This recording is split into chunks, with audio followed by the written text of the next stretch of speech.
when you're, it's like a doctor. You Okay. maybe you could be an international doctor fighting against us, or we're fighting against them. But if they see somebody that's injured, and they're going to go They'll over there go and help them. Well, that's basically what the Red Cross was doing. They would, if they couldn't go into these places, they would drop by parachute Okay. all of these things that they thought these men that were in prison would need. And so they had warehouses full of things. So my uncle, and this is stuff that I heard him tell my mother and my aunts. He said, he said, because he was really banged up. They beat him up, and they used to beat them all up. He said they used to really, if one of the soldiers did something and didn't want to get caught, they'd blame it on a prisoner. Oh. And then, of course, the prisoners would be the ones that would take the punishment. So when one of the times he said he was over in the infirmary, Okay.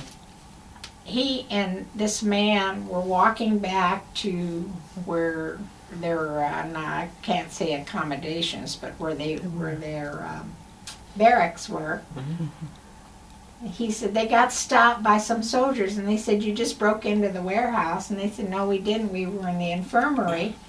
And they took a man, and they beat him up. They broke my uncle's ribs, and they broke a man's legs and arms, and then they would send him back to the barracks. They wouldn't take care of him, and if they did take care of him, it was just like a Band-Aid. They just really didn't do that much for them. So they healed the best way they could. But he said if it had not been for seaweed and raw rice, that none of them would have survived. Now they had that one meal a day, and that was at night when they would take them, get them up, make them exercise, and then take them out to the coal mines. And they'd stay there all day, and then come back after the sun had gone down. They never saw daybreak or anything. It was just like night all the time. So he said that's what they survived on. And when he came back home, he told my mom and my aunts, "I don't want you to give me any white rice." He said, "I want you to go and get rice from wherever the I guess Orientals or Asians would buy it, because," he said, "and seaweed." He said that's what he survived on. But he weighed he was a man that, he wasn't that tall, but he was sort of chunky. Mm-hmm. And he came back weighing 98 pounds. Yeah. Oh. Yeah. Did he tell you what that was like for him? Huh? Did he tell you what that was like for him? Well, he did not have any, he didn't have any malice or hate towards the Japanese at all. He really didn't. He just said he just felt they didn't know any better, and he said there was a lot of prisoners of war that he couldn't stand because he said they were all a bunch, they just kissies, just so they wouldn't get in trouble. yeah. Or But he said like every 6 months they would come into the different barracks, and they would have a handful of maybe a pack of cigarettes or a couple of candy bars, a few pairs of socks, maybe 2 or 3 sweaters, some trousers, and they give each one of something. So my uncle says when he gave him a sweater, what he would do is he'd cut the sleeves off and make socks, and then share part of it with somebody else so that they could trade off with different things. But that's what they would do. wow. Yeah. And when the war was over and they released them, he was on a hospital ship all the way. Well, most of them were. When they came back, were on hospital ships. But they stopped in Okinawa. And at the time, he didn't realize that all of my uncles, his brothers, were too old to be drafted. Mm. But he walked through every inch of that grave site where the veterans were buried in Okinawa, looking for their names. The little white crosses. Right. And so when he came home, and my mom told him that no, they were, everybody was fine, and that the only one that was in the service was my brother, and he was in the Navy. So he felt better about that, but he also said that the thought left me just that fast in reference to Okinawa. I'm trying to remember now.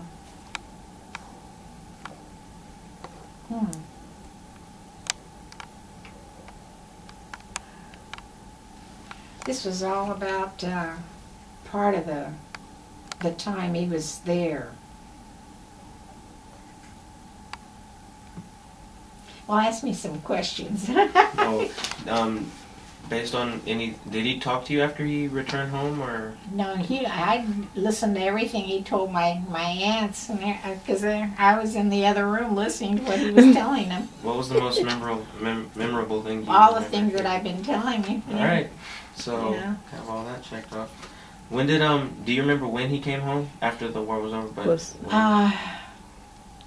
It was sort of like in the fall months. It was like around October when he came home.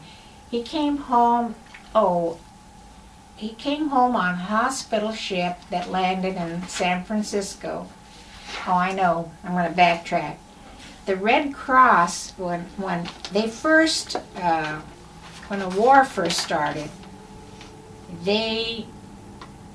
we didn't for a long time know what happened to him. And so the Red Cross contacted my mother, and they said, well, we have him listed as missing. All of that group that went over there, some of them died and some of them are missing. And we have him listed as missing. And so my mother said, well, he's probably gone. He just probably got killed. And so we didn't hear anymore. This was right, because my mother kept calling the Red Cross. She called the government, and they told her what to do. And she kept calling them. And anyway, he left her in other words, he knew that if anybody would be contacted, she would be the one, because she was the oldest in the family. So she was his contact, and so the Red Cross, about 2 years after the war had started, they contacted her, and then they said that they found that he was in a prison of war camp and that he was alive. This was like 2 years afterwards, but she right away, they told her he was listed as missing in the beginning. So that made them feel better. So when he came from the Bay Area on a train, and they went down to the train to meet him because they knew what time he would be coming in, she didn't recognize him, but my two younger aunts did. One of them started screaming there. And then, anyhow, they were real happy to see him, but he talked about all of that. He talked about how he really had no ill feeling towards the Japanese at all, none, and they were really treated badly. So, they weren't given 3 squares, and they weren't, a lot of things that people say happened didn't really, not in his case. He talked about how he just couldn't believe the sun. And when he got off the boat in Okinawa, first thing he did was he went to a vegetable store and got a tomato. And they had been told, don't eat any fruit or vegetables, nothing that is fresh or anything, because everything that you eat from there had to be boiled. Because it was, he ate a tomato. He wanted to eat a tomato, and it was full of worms. So he was sick, but okay. that's basically pretty much, you know, the things that I remember that he told my aunts and my mom. And I was sitting there just listening, listening to it. But my brother was in the Navy, and he was in the Navy the latter part of the war, and he was stationed in Sewell. And, Okay. yeah, and he was what do they call him? Flagman A on the flag- aircraft yeah. carrier. He was stationed on a carrier. Okay. Yeah, and he would Flag flag the landing airplanes planes. to come He land would guide up. them Yeah. so they could land. Did he volunteer for that too, or was he? Well, see, he was 17, and he told my mom and dad, he said, I want you to sign so I can register and go in the Navy. And she said, but you only have 5 months and then you graduate from high school. He says, they won't give me a deferment. He had already gone and looked into that. They wouldn't give him a deferment to get his high school Graduate. graduation year. Because back then, here in California, you could graduate from school in February or in June. Mhm. You know, you could do that back then, but not now. I think it's year round. But anyway, they wouldn't allow him to do that. So he told my mom and dad. He said, "I want to be able to enlist in a part of the service that I want to go into, and not be drafted as an infantryman." He didn't want to go in the infantry. So he joined the Navy, and he was there for the latter part of the war. Now, how did the fact that your family members were a part of the war, how did that affect you? Or, Our family? Yeah. Oh, my mother was always worried sick. She just all the time. And so was my dad. I'll tell you, when the war was over, the day the war was over, I've never seen my mother or my dad. My dad got real drunk, and it scared me half to death because I'd never seen him drink, you know. And it scared me half to death. I started crying. And my mother she was pretty well tight herself, but not like my dad. My dad was really, and they were just all happy because they knew that my brother would be coming home, and so would my uncle, you know. So, but and you know, the things that you remember, you know, it was really something that I'd never seen that, and it really upset me. I didn't see my father like that. But so anything else you want to ask me? that is all. Okay. Thank you for your time. I really appreciate Well, I it. want to throw in something.